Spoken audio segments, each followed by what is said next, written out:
This podcast is produced by the youth digital media brand Centennial World. This podcast was recorded on Gadigal land. We would like to acknowledge the Gadigal of the Eora Nation, the traditional custodians of this land, and pay our respects to the elders both past and present. Always was, always will be Aboriginal land.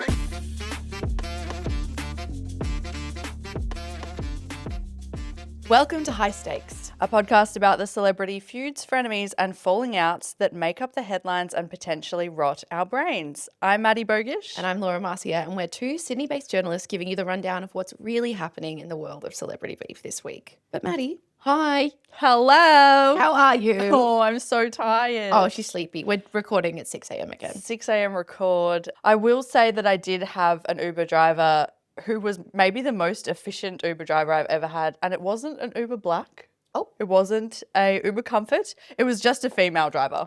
There you go. She was incredible. I booked it at 6:03. She got to me at 6:05 and then I was here 20 minutes later. And I don't think I've ever had that smooth of a journey on a Wednesday morning at 6 a.m. No, Maddie's usually late. I'm And she always beat me late. here. Yeah, I know. I'm always late. Trust a woman to be able to get it done. And period. And we also spoke about politics and the state of the world. And we were talking about how social media is rotting our brains. And then when I got out, she was like, oh, I hope you're adequately warmed up. And I was like, you know what? I am, hun. It was so good. Best Uber ride I've ever had, actually. That sounds lovely, was so honestly. good. Wow, that's wonderful. How are you? I'm good.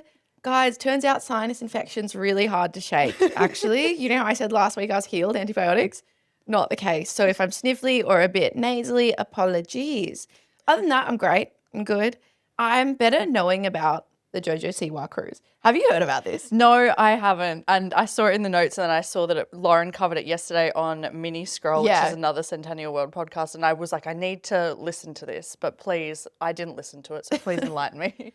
So basically, Jojo Siwa, who we know and love, I guess, for most of us, is doing a cruise. Wait, sorry, love, I guess. Well, it's like a lot of people love her. I love her as a figure online. I love her because she loves fame and loves making money and is just so unapologetic about it. I think there's something very special in that. Okay. But she is ridiculous, arguably. Yep. Anyway, so Jojo Siwa has launched a 3-day Royal Caribbean cruise, and this is what it includes according to the official summary. Jojo Siwa cruise exclusive activities include a welcome party, a meet and greet, a dance party, an Infinity Heart concert at sea, Siwa themed trivia, a craft to create signature hair bow, and a farewell party plus surprises planned throughout the 3 days. And she'll be part of a Q&A, an autograph session, a photo session, and a dance class. A lot going down. Siwa themed Trivia. It's like, who did she cheat on? Oh, Kath Ebbs. Kath Ebbs. Who is she now with? Chris Hughes. Chris Hughes. You're Yeah. doing so well. I would actually do so well. And what is she most famous for on a red carpet? Guest on my dream guest on my podcast. Maybe my exes. Let's shake it up. I don't know, something like that. Sorry. Dream guest on my podcast? Oh my gosh. I mean, honestly, let's spice things up. One of my exes. I think you've won the trivia. I think I've won the trivia. So I guess most interestingly about this is that it's a fairly intimate group of people on the cruise. It's one portion of a very big boat. Oh my God, okay. And she's really getting into it. She's dancing with people. There's kids, there's 30-year-old women, people who are into her like I am, a weird figure online. Mm-hmm. And then there's actual child fans also on this cruise. But the people documenting this on TikTok are having the time of their lives. And all the comments are like, girls, I love this for you, but you've definitely never done drugs before. Things like that. And it's really funny. Anyway, it looks like just such a fun time. It is so hilarious to me. Normalize celebrities getting on cruises and doing shit like this. No, not unless they're big celebrities. No, but the fun and the joy is the fact that Jojo Siwa is a celebrity, but not a big celebrity. That's what I mean. Like a jokey celebrity. Well, this is the thing. Is it kind of like when celebrities do their like stints in Las Vegas? Although, but there have been plenty of big name celebrities that have done that. Like Britney did it. Oh, that J-Lo did it, didn't she? Totally. Yeah. But I guess you could say that, but this feels more intimate. Also, there's something really crazy to me about being trapped on a boat with your fans. Sounds horrible. true Does she crime need stuff. friends maybe? Is she Maybe. I didn't realise you were such a fan. I'm actually not that much of a fan. I think she's so funny though. Yeah, No, but yeah. Lauren said on Mini Scroll, she was just kind of like, what I think of her is she's a capitalist queen. She'll do anything to make money, which she will. And she loves being famous. And I was like, period. She absolutely does. That's a good point. That's a really, really good point. And she has been in the game since she was 11 or something. Since she was a child, she was thrust into the spotlight. So it's like that's all she knows. My question is now, how much does this cost? That's a really good question that I'm going to Google right now. Here we go. Jezebel have an article called My Investigation into What the Fuck Happened on that Jojo Siwa Cruise. Oh my gosh, $1,100 USD. USD, so that's a lot of $2,000 money. Australian around. Pretty much. Wow. That's a lot of money. How much is it for a Royal Caribbean cruise? I think they're like 1,500 if you're doing 3 days. I'm not a cruise expert, but I did go on one cruise one time. It was full of old people. Laura came with me. It was meant to be for young and fun people. There were some young and fun people there. We ended up making friends with the band. That's how limited it was on young and fun people. It's true, and a DJ. And literally the DJ. Okay, yeah, so it's around $700 Australian. So this is very expensive for Premium package. premium package, but you do get merch. Anyway, enough about Jojo Siwa. Wait. Jojo Siwa? Jojo Siya. Jojo Sea Cruise. Yep. Sea. Oh, The ocean, babe. Oh, okay. You know what? Never mind. No, Sometimes I get hey. so sad, these jokes. They just don't land. Delivery wasn't that great. No, you could work on that. You could find there's something in the sea bit. Jojo Sea Cruise. I genuinely thought you were going to say Jojo Siya. Jojo Sea is a good one too. Jojo Sea, yeah. Jojo Siya. Jojo Sea, yeah. My recommendation this week. My recommendation is Girls. I can't believe this and I'm so excited. I know. So Girls is the HBO series starring, written, directed by Lena Dunham, who is having a resurgence, I would say, because of her famous sick memoir. Yes. I haven't seen Girls before. This is my first time watching Girls, and I'm halfway through season 2. I am obsessed. Incredible. It is so good. I really loved Too Much, the series that she did on Netflix. And I was really intrigued to watch Girls because I love a deeply unlikable female lead because I really resonate with that. Something in that. But I really love it. Girls is incredible. I can't believe it's your first time watching it. It was such a big cornerstone of my adolescence. I think it is a very different experience watching it now. You've got a frontal cortex developed. Yeah. Gorgeous. Yeah. She's a woman. It's a wrinkly brain. It's a well-healthy wrinkly brain. I watched it in my formative years, definitely lacking that. Yeah. And it took me probably season 2 to really understand that it was kind of like a satire on these types of characters, female friendships especially. And in my head, when I first watched it, I thought that this is what female friendships were meant to be as you get to that age. And then I still remember, I think it was around season 3, watching this being like, wait a minute, I've misread this. Because I was someone who wanted to be a writer. I resonated with Hannah's want for attention and like all these different things until I realized like she's insufferable actually, and that this isn't giving us permission to be like that. This is critiquing that. Yeah. So anyway, I just think as an adult watching it, completely aware of this, thoughts, feelings. Well, my thoughts and feelings are it's funny. And because I've obviously already experienced that time in my life, I can look at some of the behaviours. There's one scene where Lena Dunham's character is sitting in the bath naked and Marnie I think she's shaving her legs next to her. And I was like, I never did anything like that. But when you do have those codependent friendships, texts that are able to critique that almost like shine a light on, oh, maybe this isn't normal. When I was in a share house in my 20s, I can definitely resonate with parts of it, but I'd never look at it and think that's an accurate representation of what I was going through.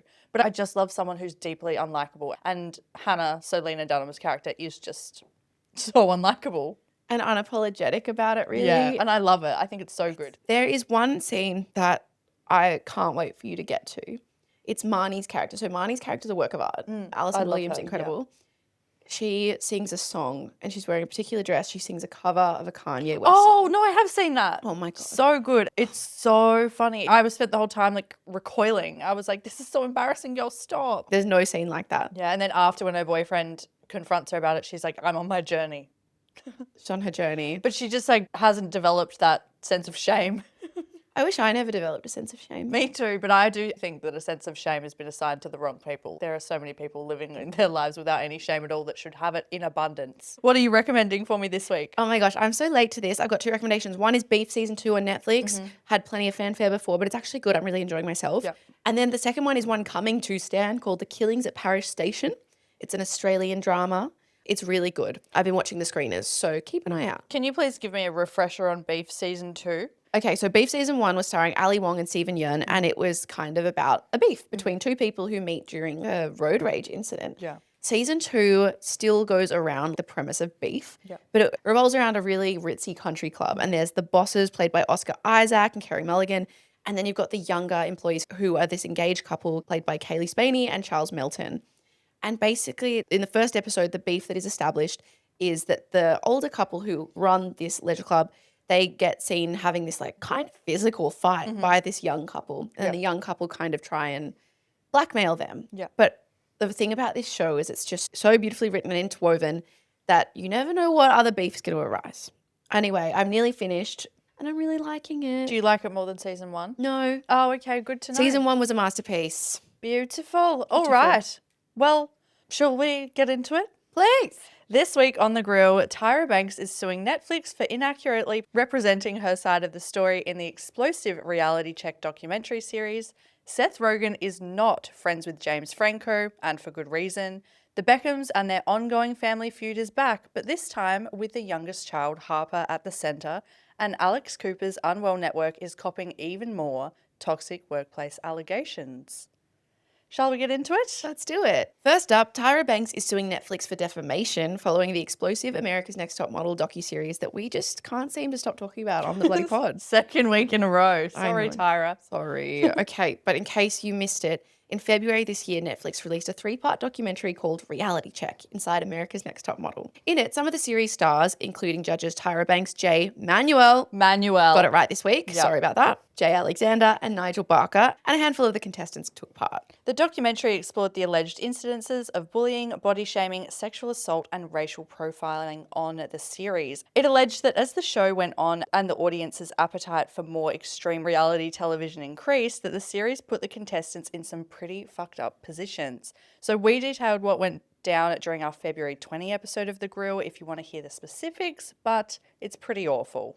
Yes, so while there were some things that Tyra looks back on regretfully, Tyler's lack of accountability in the docuseries is pretty glaring in our opinion. Whether that is accurate is now up for question. Yep, that's our opinion. So during one instance on the documentary, when former contestant Shandy Sullivan alleges that she was sexually assaulted on camera in 2003, in the documentary, Tyra appears to brush it off and blamed co-creator Ken Mock for the storyline going to air, saying, "I do remember her story. It's a little difficult for me to talk about production because that's not my territory.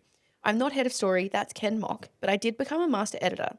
It's important for people to know that we didn't put everything on TV." In other instances, like asking Danielle Evans to fill the gap in her teeth, she brushed off bad taste moves with hindsight is 2020. I can't. That's the worst. Yeah. So when Jay Manuel claimed that she cut him off after a dispute, Tyra said, "I should call him instead of talking about it." And one of the worst bits was when she essentially blamed the audience for the escalation in the tasks given to the girls, which we've made abundantly clear. She's really put the blame on the viewer here, the viewer that had so much say in the production. Anyway, on June 13, Tyra filed a defamation lawsuit and complaint against Netflix for the following claims: false light, defamation by implication ×2, breach of contract, and false endorsement. So here are some more of the juicy snippets from the court documents. Reality Check Inside America's Next Top Model was sold to viewers as a documentary series. Netflix called it the definitive must-watch chronicle of America's Next Top Model. The genre matters. Viewers of a documentary do not expect manufactured drama or constructed narratives. They expect facts because they were promised a documentary that is exactly how viewers interacted with the Netflix series. That is a really good point. Yeah, absolutely. So the court docs claim that Tyra did a 3.5-hour interview where no questions were off limits. Out of this, Tyra's camp claims that the documentary was stripped of context and reassembled to support a false and defamatory narrative unrelated to what she actually expressed. And it claimed that they only used around 16 minutes of her interview. The filing also alleged that Tyra only agreed to participate in the doco because she wanted to front up to the show's success and its shortcomings, and finally give that conversation to the viewers. However, the lawsuit alleges that the moments where Tyra took accountability were edited out of the final series. One of the most defamatory claims, according to Tyra and her legal team, was the way the documentary painted her as almost responsible for Shandy's alleged sexual assault being aired on TV. Which is pretty bad. So this is what the document said. The false narrative the producers constructed through selective editing, deliberate omission, and surgical manipulation of continuous footage included that Ms. Banks knowingly allowed a contestant to be sexually assaulted on her show, exploited that contestant's trauma for ratings, and then could not even remember it when asked. The narrative about Miss Banks is a complete fabrication, one that Netflix streamed to a global audience of millions. So essentially, the lawsuit claims that while Tyra did tell her side of the story, Netflix edited it in a deceptive way to fit a particular storyline. Ironic, really. Yeah. So what do we make of all of this? I mean, look, I see their point, and I do think that if this is true, and if Tyra can prove this, she does actually have a case. Absolutely. Even though defamation is really hard to prove, if she can prove that there's 3.5 hours of context and she did speak about this, then I mean, it's pretty solid. Interesting. And I also think breach of contract was an interesting thing that she's suing for as well. Yeah, I wonder what was underlined in the contract for Maybe it was something just, to be a breach of it. I'm confused. to be fair, I only read like the first half of the court docs where it kind of describes the statement. I think maybe breach of contract was just that she signed up to a documentary, but she doesn't deem it as factual or a documentary. Yeah. But no, like you said, so ironic that this is happening. And I do understand that reality TV is not a documentary by any means, and we definitely go in with a bit more media literacy, knowing that, villain edits are a thing and things that are shown on reality TV aren't always going to be factual. But I would say that Tyra did profit off of, crafting a villain edit and other types of edits of other people. Yeah. And so it just does feel a little bit ironic. But I'm not going to say that she shouldn't be suing Netflix. Like, obviously totally. she should be. I mean, Netflix can cough it up. I do also think it's quite interesting that last week we did run that episode on the segment on Kelly Catrone saying, Tyra was done dirty. And lo and behold, Tyra has confirmed she was done dirty. Actually, great point. Didn't even think about that. What do you know? It was fresh in my head because I was looking at it last night. And I Yeah. was like, she did say. She did say the receipts will come out. I know she's talking about J. Manuel, but no, that's so interesting. Yeah. Wow. Second story? Let's do it. Great. So for our next story, Seth Rogen has given an update on the falling out of his friendship with fellow actor James Franco. So in case you needed a refresher, Seth Rogen is the 44-year-old award-winning actor, comedian and filmmaker known for films like Superbad, The Interview and Bad Neighbours. And James Franco is the 48-year-old actor and filmmaker best known for films like The Disaster Artist, Pineapple Express and 127 Hours. Interestingly, both Seth and James are Aries. Interesting. I'm glad we included that. Yeah, me It too. says a I was lot. a bit surprised when I Googled that. Anyway, Seth and James got their start in Hollywood together in Paul Feig's hit series in 1999, Freaks and Geeks, which also starred the likes of Linda Cardellini and Jason Segel. Interesting. At the time, Seth was 16 and James was 21, and they formed this really tight friendship and eventually became collaborators. They've starred in a bunch of things together, really popular 2000s comedies such as Knocked Up, Pineapple Express, and The Interview. And that's just to name a few as well. But in 2018, their friendship was totally rocked, and James's career was rightfully derailed when 5 women accused him of sexually exploitative behaviour. 4 of the accused were James's acting students, and 2 ended up filing a 2019 class action lawsuit against him, in which they claimed that James engaged in, and I quote, widespread inappropriate and sexually charged behaviour towards female students by sexualising their power as a teacher and an employer by dangling the opportunity for roles in their projects. Jesus Christ. So in 2021, James then agreed to pay a $2.2 million USD settlement for the sexual misconduct lawsuit. After the settlement, Seth Rogen publicly spoke about his relationship with James in an interview in the Sunday Times. He also addressed a poor taste joke he made on SNL in 2014, where he joked about a 17-year-old girl's allegation that James had DM'd her on Instagram to get her to meet up. So this is what he said. What I can say is that I despise abuse and harassment, and I would never cover or conceal the actions of someone doing it or knowingly put someone in a situation where they were around someone like that. However, I do look back at that joke I made on Saturday Night Live in 2014, and I very much regret making that joke. It was a terrible joke, honestly. I also look back to that interview in 2018 where I commented that I would keep working with James, and the truth is that I have not and do not plan to right now. Good. So this week, in an interview with the New York Times, Seth is asked about his relationship with James as it stands now. Basically, the journalist kind of leads in with some really beautiful questions about male friendship dynamics before eventually and expertly going into asking how Seth personally worked through dealing with the news that his close friend was facing sexual assault allegations. Here's what he said. I mean, I'm trying to think how much I want to personally share about this. I understand that.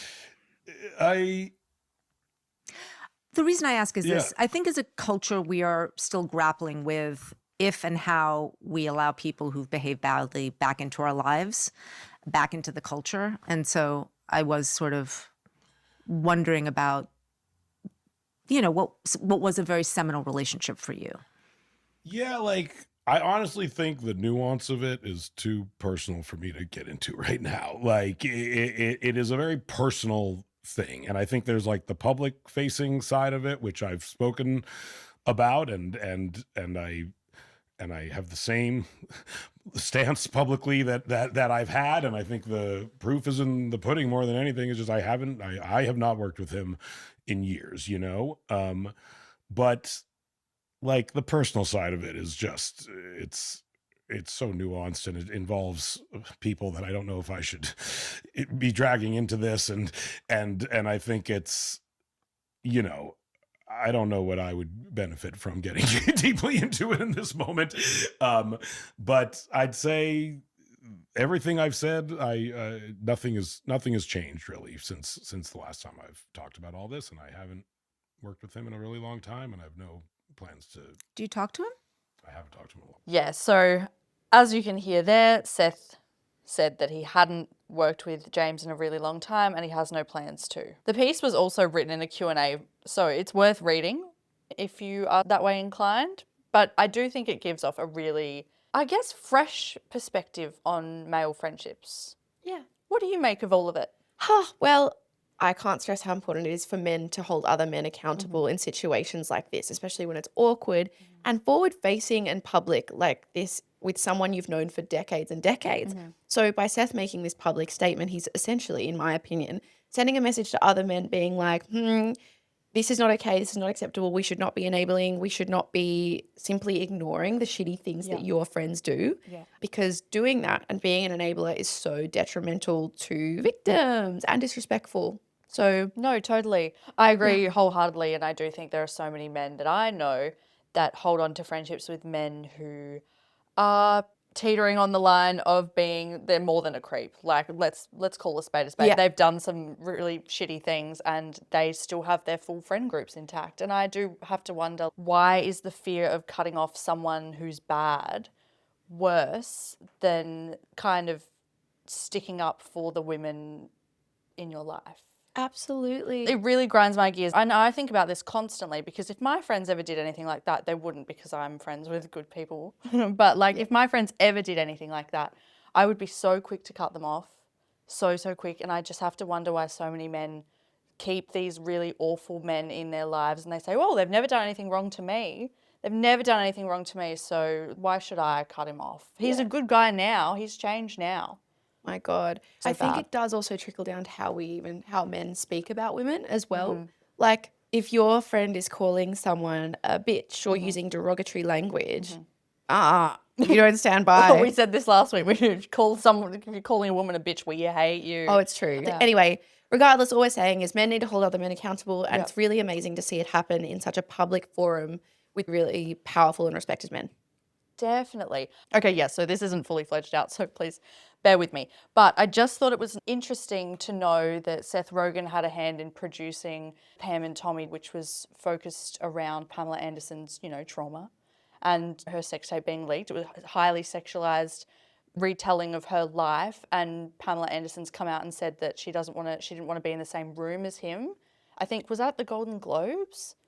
I don't know where. I do think that while Seth Rogen has done the right thing in this instance, he did make a huge career misstep with that, and I think we should remember that. I agree. I'm so glad you brought that up because I hadn't even thought about that in connection with this. Good point. Thank you. Is there anything else you want to add on this one, Doll?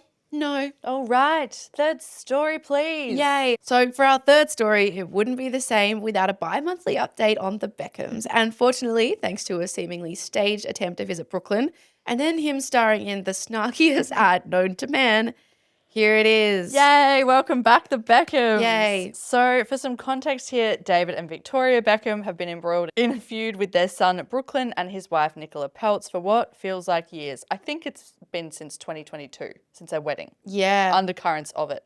Anyway, this all came to a head in January when Brooklyn released a scathing statement on Instagram, no less, alleging that Victoria essentially ruined his wedding and all his parents care about is fame, yada, yada, yada, which I guess it makes sense. And I'm sure our listeners would know about this, but feel free to go back through our episodes for the full story. We also did a deep dive on this, I would say this time last year. It was before the statement. Before the statement. So we have a couple of episodes. Yes. So basically, there's been no evidence of the rift between the Beckhams and their precious firstborn disappearing. So it really didn't come as a surprise to anyone that Brooklyn and Nicola weren't seen celebrating David Beckham's induction to the Hollywood Walk of Fame on June 12. What was surprising, though, is that Harper Beckham, Brooklyn's sister and David and Victoria's youngest child, was perhaps attempting to visit her estranged brother in Los Angeles shortly after the ceremony. According to Page 6, Harper showed up at Brooklyn and Nicola's house unannounced to hand deliver a letter. Harper was wearing the same pink midi dress she wore to the Hollywood Walk of Fame event just hours before, and she turned back around within seconds as the couple weren't home. What do you think looking at these photos? So for the listener rather than the viewer, there's like a selection, maybe 3 or 4 pap photos where you can see Harper getting out of the black SUV. She looks deeply concerned.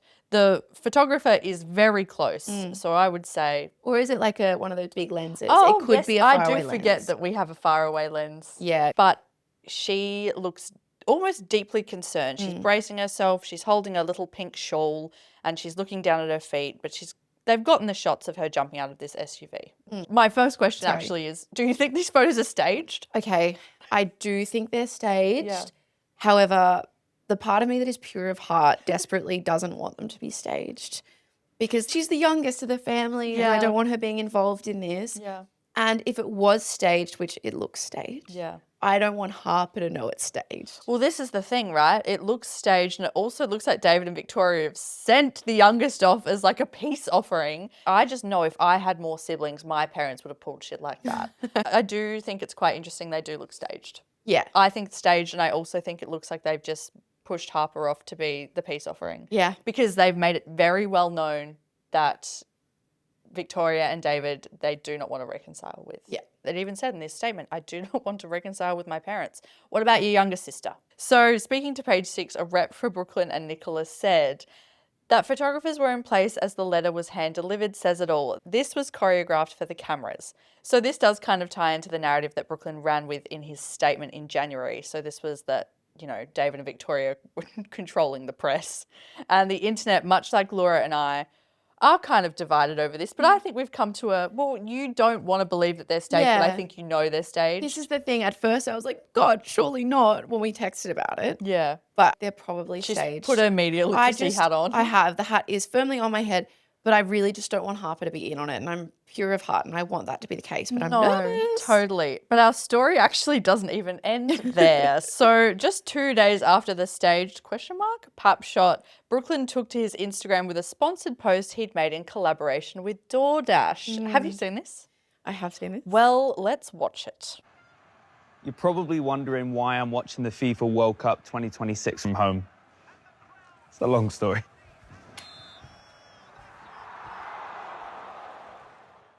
So that is quite short, Quite short. but I think it says enough, doesn't it? Would you like me to describe what happens? Oh, yes. Okay, so basically it's Brooklyn Beckham at home sitting on a couch and you can hear the FIFA World Cup soccer noises in the background.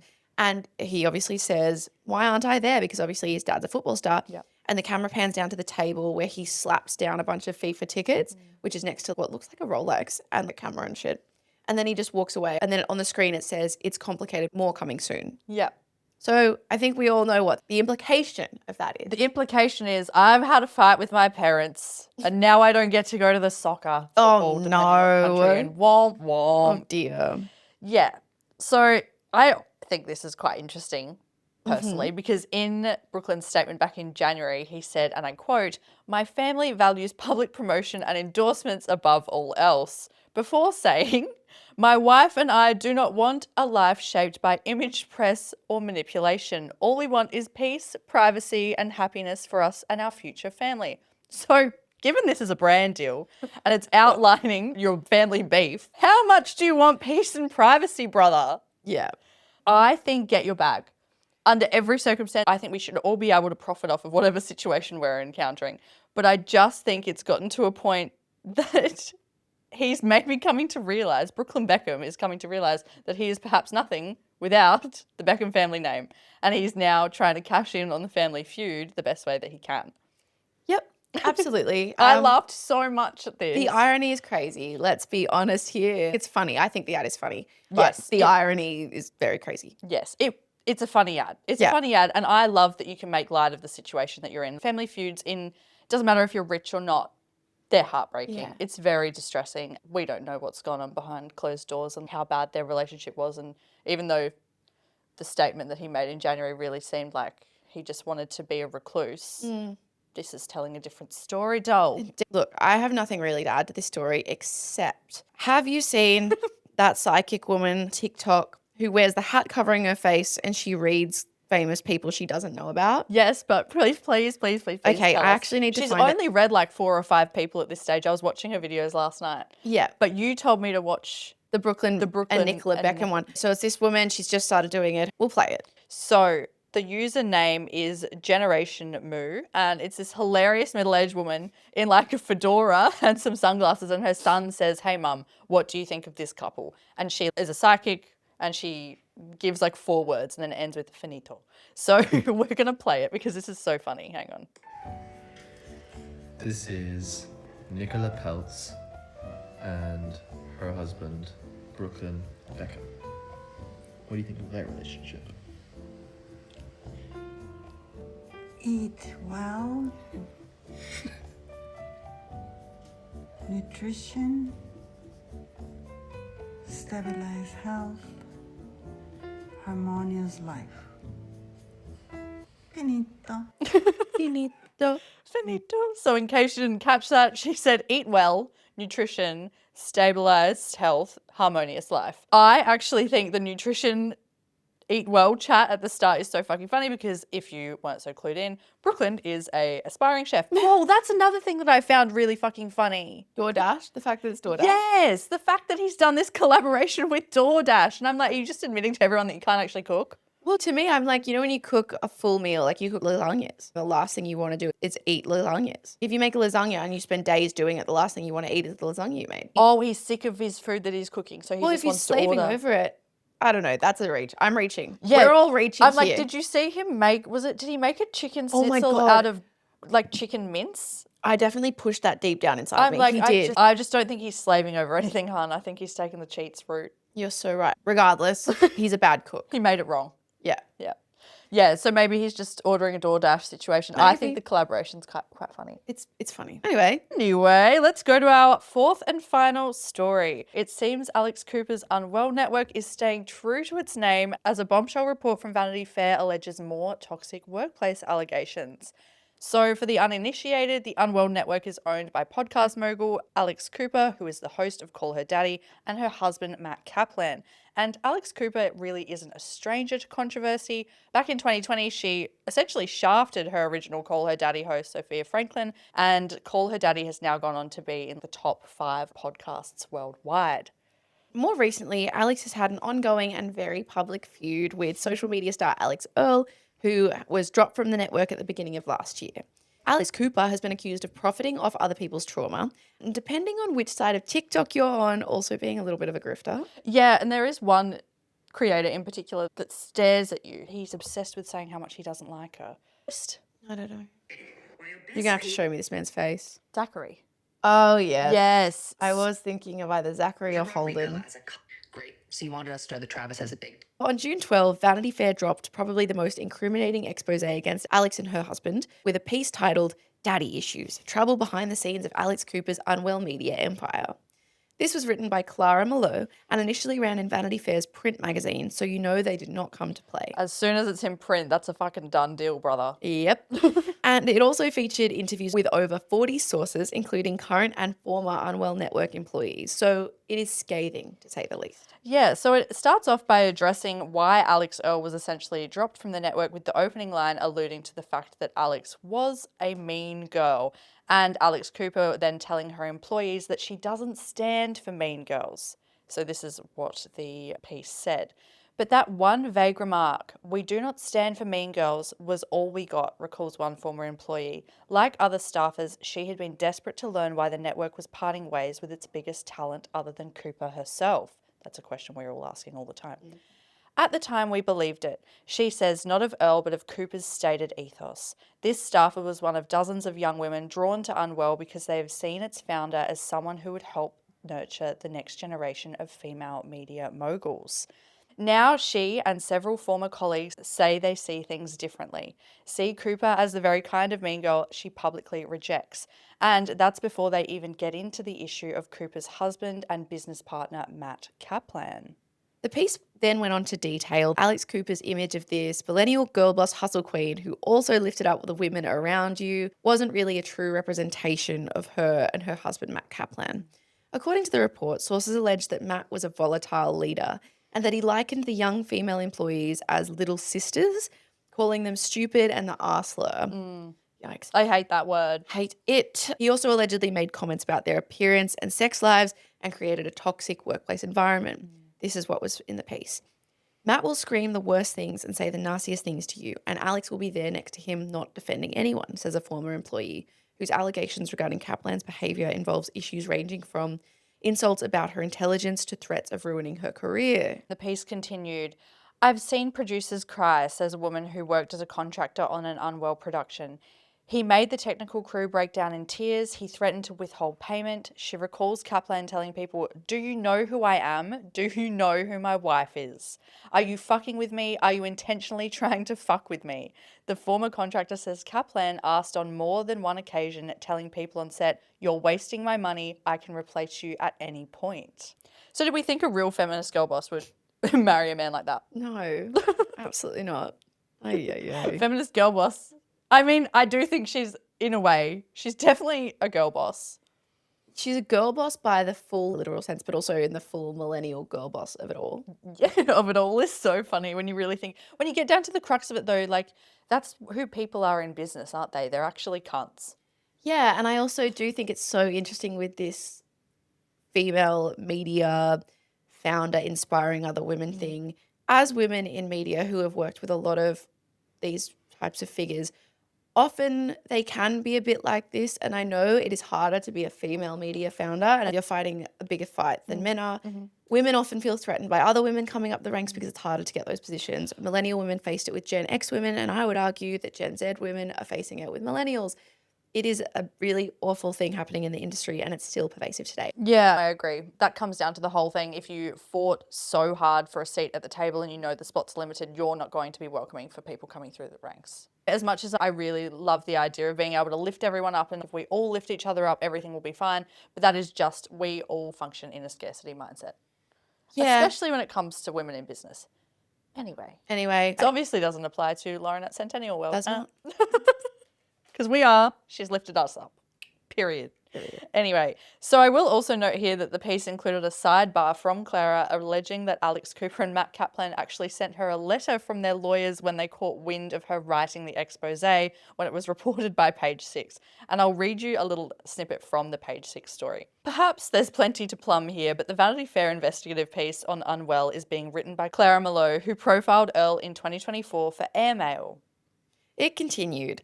That piece is a far cry from Woodward and Bernstein with the headline, "Getting into Bed with Alex Earl," and such a cringeworthy question as, "Take us through your nighttime skincare routine." Who knows, maybe Mallow upped her journalism game over the past 2 years, but some on Team Cooper are skeptical, noting that her not long ago Earl fan piece in Airmail and that she's only been a reporter for 5 minutes. Vanity Fair did not respond to that comment. So in her Vanity Fair piece, Clara responded, "The day after the Page 6 story ran, Vanity Fair received a letter from attorney Brian Friedman, who has represented Justin Baldoni against Blake Lively, Tucker Carlson and Megyn Kelly against their respective networks, Kevin Spacey in his #MeToo saga, and both Don Lemon and Chris Cuomo in professional matters. The letter, sent on behalf of Cooper, Kaplan and Unwell, accused this magazine of assigning this story to a novice journalist, alleging that I have connections to Earl, a direct competitor of our clients in the podcasting and influencer spaces." Just on that really quickly, I do want to say that Clara has a lot of bylines in different publications. And when you're working for certain publications, you just have to write shit sometimes. Well, and she did make a point of saying it was a lifestyle piece that she headed up for a while, and she interviewed some other high-profile guests. Like, it wasn't just like getting into bed. It was like, tell us your bedtime routine. And as a lifestyle journalist, it's not groundbreaking journalism, but sometimes it's the stuff that people click on because you want to know about celebrities' lives. You want to be a little bit pervy. I don't think that that makes it any less important. Is it truth-seeking? Perhaps not, but I would argue that Clara has really, really gotten hers back by doing this. Anyway, the story continued. The letter included a threat. If the story so much as suggests any sexual impropriety on Mr. Kaplan's part, I will make it my life's mission to ensure Vanity Fair's days are numbered. I was like, does that... Sorry, can we get sued if we say this, but is there maybe the suggestion that Matt Kaplan has done something untoward? Well, I mean, that implication is, I would argue, definitely in the Vanity Fair But piece. of the sexual nature and why Alex Earl was ousted from the publication. Do you see where I'm going with this? I definitely see where you're going with this. Can we get sued for this? This is our opinion. This is just my opinion. This is just my opinion from reading. Can Vanity Fair get sued for this? But this is the thing. Like, they thought that she would be doing a piece only on Alex Earl leaving Unwell. And so they've jumped to this conclusion and say, well, don't you dare say anything, or don't you dare suggest that Matt has done anything sexually untoward. So I'm like, are you saying that perhaps he did something Sexually untoward? sexually untoward? I don't know, but to me, regardless of whether that is the implication or what people perceive, it's very much Barbara Streisand effect of it all. Like, why say it? You're drawing more eyeballs and more like people like us questioning what that actually means and whether there's truth behind it. Yeah. So dare I say that the threat was not a good call, Yeah. Mr. Friedman. I do have to say, though, it would be quite tricky being Alex Cooper in this situation. She's now pregnant. Dave Portnoy famously said that you can't come after a woman when she's pregnant, and people are still, they're not even coming after her anymore. They're coming after her husband. Yeah. And it does seem that he is the bigger issue, according to this report, according to our opinions. But is there anything that you wanted to add? No, I think our discussion points written in the document really sum it up Should we well. read them out? Yeah, you read out your bit. It's all a bit much, really. It really, really is. And that's what we have to say about that. And I don't think this kind of stuff isn't harming Alex Cooper's reputation enough at all anyway. She's just signed on to adapt the Icebreaker book into a Netflix series. Oh my God, she So did. yeah, so it's like it's not affecting her career really. But also, how many times have we seen like these types of allegations come out of male-led companies and they get nothing? Well, we don't like the game. We don't like this whole This game is not fun. It's Let not us a off the fun- ride. Let us off the ride. I don't want to be off the ride. And also another thing to note as well, it did outline in the piece that a lot of the Unwell Network employees, it was like their first job, and they looked up to Alex as a celebrity as much as they did like a mentor because of the girl boss hustle queen nature. Yeah. So I just think it's like they are kind of getting the girl boss hustle queen. They absolutely are. It's toxic though.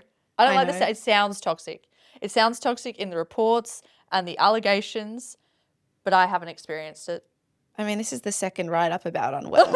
So There's been a couple, haven't there? I just think one to watch. Let's leave it at that. Yeah, let's leave it at that. All right.